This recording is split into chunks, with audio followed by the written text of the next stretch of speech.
Assalomu alaykum. Bugungi darsimiz ko'p hadning standart shakli. Bu mavzuni o'rganishdan oldin sizlar bilan bir had haqida bir tanishib chiqamiz.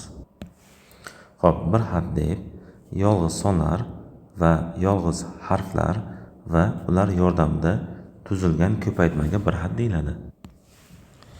Demak, yolg'iz harflar, yolg'iz sonlar va ular yordamida tuzilgan ko'paytmaga bir had deyiladi dedik. Xo'p, masalan 2a kara 3ab kara 4bc bo'lsin. Yolg'iz sonlar va yolg'iz harflar ular yordamida tuzilgan ko'paytma. Demak, bu bir had. Lekin bir hadlar ikki xil bo'ladi. Standart va nostandart. Bu yerda yozganimiz bu nostandart ko'rinishdagi bir had. Nostandart bir hadni standart ko'rinishga keltirish uchun sonlarni alohida ko'paytirib yozamiz. Harfiy ko'paytiruvchilarni esa darajalarini qo'shib yoziladi. Demak, bu nostandart bir had.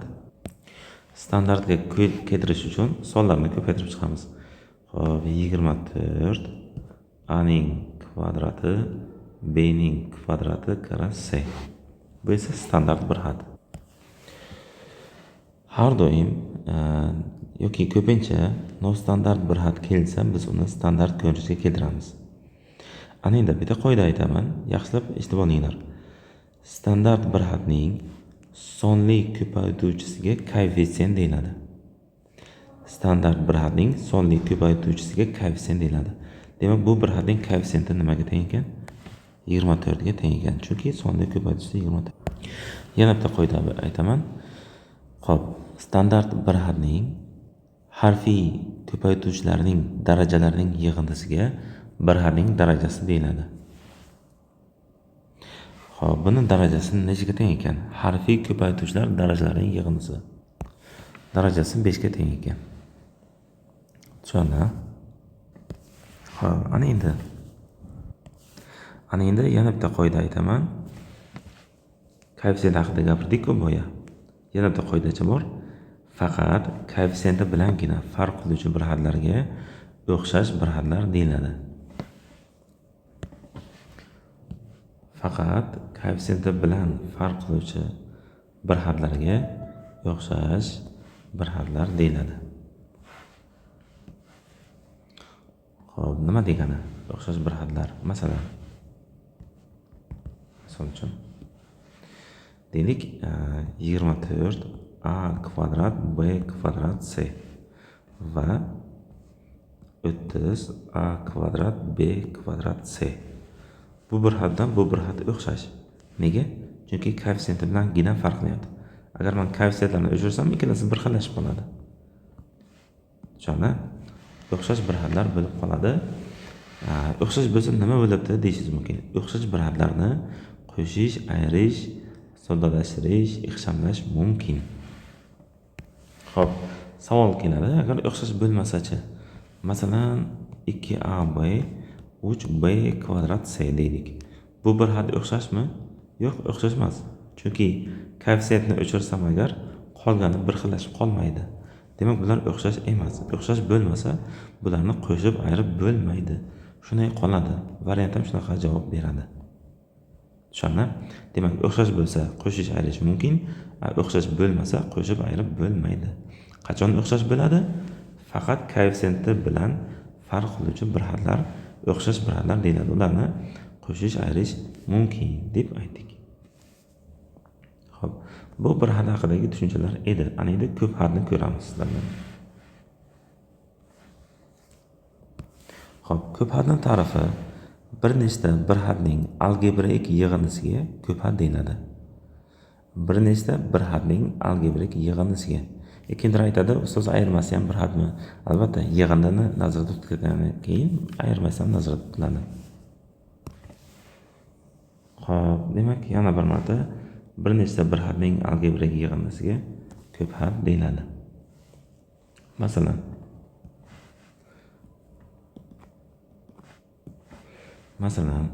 a kub qo'shilgan ab qo'shilgan b kvadrat Bu bir xat. Bir xat, bu ham bir xat. 4 ta bir xat. Qo'shsam nima ekan? Ko'p xat kelib chiqar ekan. Demak, bu ko'p xat. Standartmi, nostandartmi? Nima deb o'ylaysiz? Nostandart ko'p xat ekan. Nostandart ko'p xat. Nostandart ko'p xatni standart ko'rinishga keltirish uchun o'xshash bir xatlarni soddalashtirish kerak. Demak, a kub qo'shilgan abga abni qo'shsam 2 ta ab qo'shilgan b kvadrat. Natijada bu standart ko'p xat bo'lib qoldi. Standart ko'p xat bo'lib qoldi. Xo'p, ko'p xatda koeffitsient tushunchasi bormi deb so'rashlari mumkin. Ko'p xatda koeffitsient bor, faqat ko'p xat tarkibidagi bir xatlarning koeffitsiyentini tushunasiz. Masalan, bu ko'p xatni koeffitsentlari kimlar desa 1, 2, 1 deb aytasiz. Darajasi degan tushuncha bormi? Ha, ko'p xatda daraja degan tushuncha bor. Ko'p xatni darajasi deb ko'p xat tarkibida bo'lgan bir xatlarning eng katta darajasiga aytiladi. Yana bir marta, ko'p xatning darajasi deb ko'p xat tarkibidagi eng yuqori darajaga ega bo'lgan bir xatning darajasiga aytiladi. Bu bir xatning darajasi 3, bu bir xatning darajasi 2, bu bir xatning darajasi 2. Daraja qanday topilishi tushuntirildi yuqorida. Demak, eng yuqorisi 3 bo'lsa, ko'p xatning darajasi 3 deb aytamiz. Tushunarli? Demak, ko'p xat haqidagi tushunchalar edi. Ana endi bir ikkita misol ko'ramiz. Xo'p, bitta misol ko'ramiz oftoblamdan. Xo'p, ana shu misolni bitta ko'raylik sizlar bilan barobar. Bilamizki, har bir tashqaridagi xatni har biriga nima qilamiz? Ko'paytirib chiqamiz. Xo'p, ana endi, lekin ko'paytirish jarayonida ana buni biz nima qilamiz? Noto'g'ri kasrga aylantiramiz. Xo'p, 4 taqsim 9 kara. Buni noto'g'ri kasrga aylantirib yozaveraman. 9 taqsim 2y minus 4 taqsim 9 ni yana bir marta bunga ko'paytiramiz. Kara 3 taqsim 2 ayrilgan 2 taqsim 7 kara 7 taqsim 6. Lekin minus bilan minusni ko'paytmasi plus bo'ladimi? 2 taqsim 7 kara 7 taqsim 2y barobar. Bu qisqarsa 2y qoldi. Bu qisqarsa 2 taqsim 3 minus 2 taqsim 3 minus qisqarsa 1 taqsim 3 plus qisqarsa y ni o'zi qoladi. 2y ga y ni qo'shaman 3y minus 2 taqsim 3 minus 1 taqsim 3 minus 1 bo'ladi. 3y minus 1 degan variant bor. C variant. Qolganlarni ham bir ishlab ko'rasiz. Misollar chiqadi. Xo'p, yana sizlar bilan 3-tushunchaga o'tamiz. Bu muhimroq. Yana 3-tushuncha.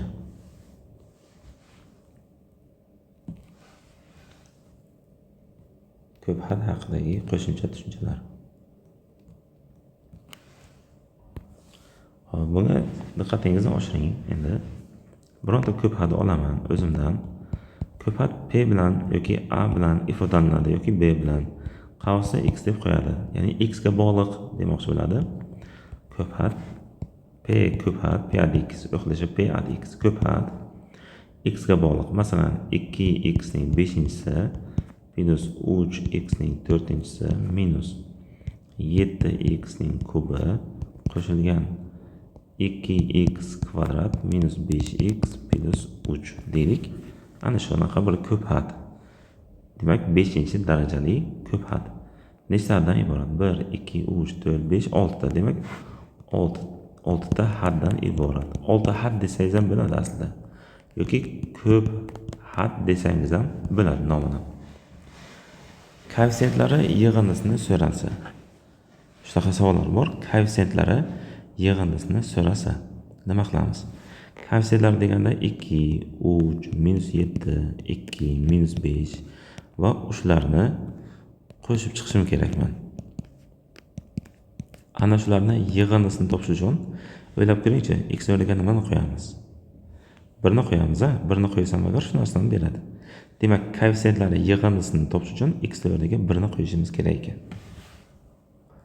Ko'p hadning koeffitsentlari yig'indisini toping desa, biz x o'rniga nimani qo'yar ekanmiz?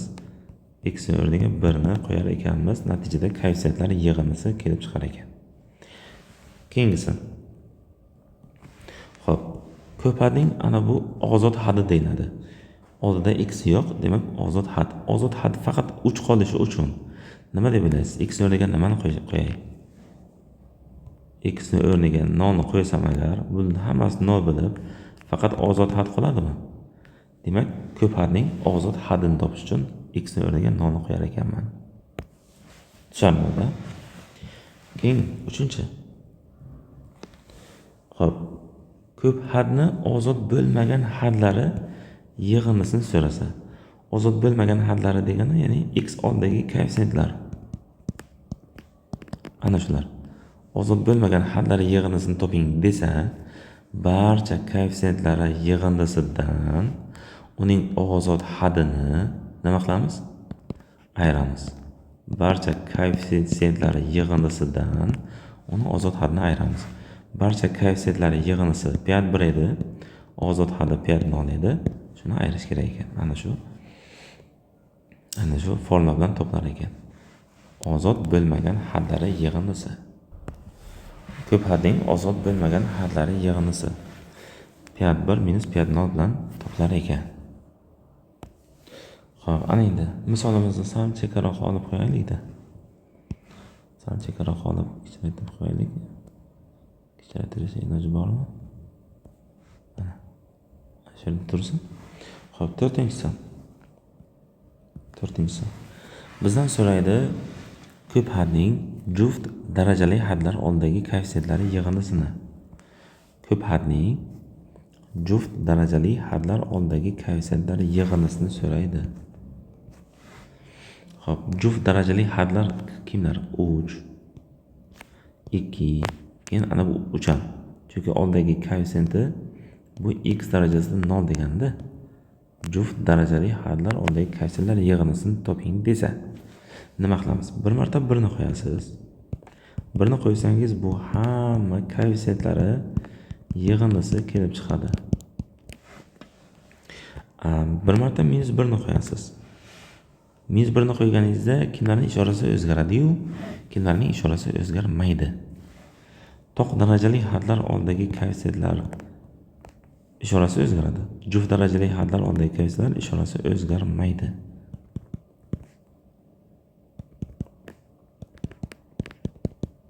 Ana endi taqma-taq ayirasiz. Taqma-taq qo'shasiz, ya'ni. Taqma-taq qo'shganingizda ishorasi o'zgarganlari, ya'ni toq darajali hadlar oldidagi koeffitsentlar ketib qoladi. Taqma-taq qo'shganingizda. Natijada juft darajali hadlar oldidagi koeffitsentlar qoladi. Necha martadan qoladi? 2 martadan qoladi, to'g'rimi? Piyat 1 qo'shilgan piyat minus 1. Ana shu 2 ni ikkala tomonni ham bo'lsam, bizdan so'ragan ifodasi kelib chiqdi ana bu. Juft darajali hadlar oldidagi koeffitsentlar yig'indisi kelib chiqdi. Buning uchun bir marta x o'rniga 1 ni qo'yamiz, bir marta minus 1 ni qo'yamiz, keyin esa qo'shib 2 ga bo'lamiz. Tushunarlimi?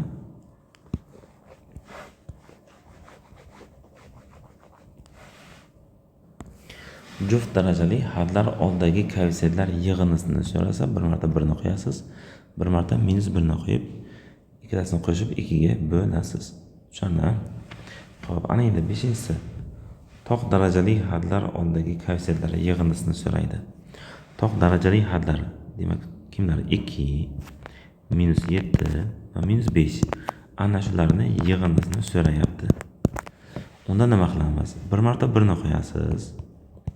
1 ni qo'ysam bu hammasini yig'indisi kelib chiqadi. Bir marta minus 1 ni qo'yasiz. Minus 1 ni qo'yganda toq darajaliliklarning oldidagi ishoralari qarama-qarshisiga o'zgaradi. Juft darajali hadlar oldidagi koeffitsentlar yig'indisi o'zgarmaydi. Tagma-tag ayirasiz. Tagma-tag ayirganingizda kimlar ketadi, kimlar qoladi. Juft darajali hadlar oldidagi koeffitsiyentlar ketib qoladi ayirganingizda. To'q darajali hadlar oldidagi koeffitsiyentlar qoladi. Necha martadan qoladi ayirsam agar? 2 martadan qoladi. 2 minus 2. 4 bo'ladi. 2 ni olib chiqsam 2 qoldi. -7 yana -7. -14 2 ni olib chiqsam -7 qoldi. -10 2 ni olib chiqsam -5 qoldimi? Bu piyat 1 va piyat -1larning ayirmasi. Shuni 2 ga bo'lsam agar so'ragani kelib chiqdi, qarang. Mana shu narsa kerak edi bizga.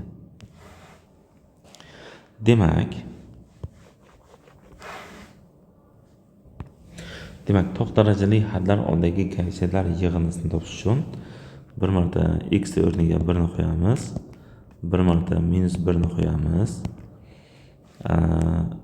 ayiramiz va 2 ga bo'lamiz. Mazmunni tushunib bo'ldimi? 1 ni qo'yganda hammasi, -1 ni qo'yganda ba'zilarining ishorasi o'zgaradi. To'q darajali hadlar oldidagi koeffitsiyentlar o'zgaradi. Juft darajali hadlar oldidagi koeffitsiyentlar o'zgarmaydi. Tagma-tag ayirganingizda bir xilliklari, ya'ni juft darajali hadlar oldidagi koeffitsiyentlar ketib qoladi. To'q darajali hadlar oldidagi koeffitsiyentlardan 2 martadan qoladi. Keyin 2 ga bo'lib ham qo'yasiz. Xo'p, ana endi va oxirgisi 6-si. 6-si.